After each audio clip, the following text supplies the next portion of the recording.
आज औसा तालुक्यातील लामजना येथे काँग्रेस पक्षाचे लामजना गटातून जिल्हा परिषद निवडणूक लढवत असलेल्या उमेदवार शालिनी रामदास चव्हाण, लामजमा पंचायत समिती उमेदवार अंजू ममी, मेहबूब कारभारी, नगार सौगा पंचायत समितीच्या उमेदवार भाग्यश्री बालाजी सूर्यवंशी यांच्या प्रचाराचा शुभारंभ आज लामजना येथे आमदार अमित भैया देशमुख यांच्या हस्ते प्रचाराचा श्रीफळ फोडून प्रचार सभेने सुरुवात करण्यात आली।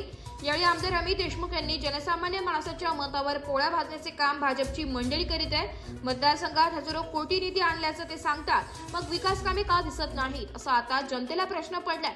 सत्तेच्या नशेत धुंद झालेले हे सत्ताधारी लोक फक्त ठेकेदारांचे खिसे भरण्याचे काम करीत आहेत। कोणत्याही निवडणुका आल्या की भाजपकडून उमेदवारही ठेकेदारांना दिल्या जातात। औसा तालुक्यातील बहुतांश भाजपाचे उमेदवार ठेकेदारच असल्याचं सांगण्यात येत आहे। त्यामुळे जिल्हा परिषद पंचायत समिती निवडणुकीत त्यांना धडा शिकवावा असे आवाहन आज लामजना येथील जाहीर सभेत बोलताना आमदार अमित देशमुख यांनी केलंय। लातूर जिल्हा परिषद आणि औसा पंचायत समिती निवडणुकीतील काँग्रेस महाविकास आघाडीचे लामजमा जिल्हा परिषद गटातील उमेदवार सौ शालिनी रामदास चव्हाण, लामजमा पंचायत समिती गणातील उमेदवार सौ अंजू ममी, मेहबूब कारभारी, नागरसोगा पंचायत समिती गणातील उमेदवार सौ भाग्यश्री बालाजी सूर्यवंशी, किल्लारी जिल्हा पंचायत गटातील उमेदवार सुभाष पांडुरंग पवार, किल्लारी पंचायत समिती गणातील उमेदवार माधव सुधीर बिराजदार व तळणी पंचायत समिती गणातील उमेदवार अभिजित प्रमोद देशमुख यांच्या प्रचारार्थ सकाळी लामजना येथे आयोजित सभेत मान्यवर नेत्यांसह उपस्थित राहून संबोधित केले। 1993 मध्ये झालेल्या प्रलयकारी भूकंपाची प्रारंभीच आठवण करून या आपत्तिकाळात काँग्रेस नेत्यांनी जो जागतिक पुनर्वसन प्रकल्प राबवला त्याच्या दुरुस्तीचे कामही भाजपच्या मंडळींना मागच्या सत्ता काळात करता आले नसल्याने यावेळी बोलताना सांगितले।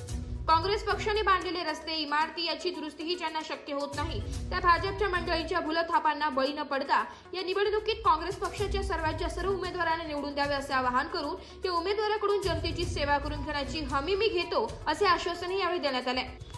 यावेळी काँग्रेस प्रदेशचे श्री शैल्य उटके, काँग्रेस जिल्हाध्यक्ष अभय साळुके, अमर खानापुरे, काँग्रेस तालुकाध्यक्ष किरण बाबुळसुरे, मुकेश बिदादा, शेषराव पाटील, कार्याध्यक्ष बाळासाहेब सांगवे, युवक विधानसभा अध्यक्ष संजय लोंढे, सिद्धराम कांबळे, अंगद सगर, अशोक शेळके, नारायणदास बजाज, जावेद पटेल, अंगद सगर, बांबू कांबळे, युवराज पाटील, आयुब पटेल सह काँग्रेस कार्यकर्ते व पदाधिकारी यावेळी उपस्थित होते। एसवराटी न्यूजसाठी तालुका प्रतिनिधी जीवन जाधव, लातूर।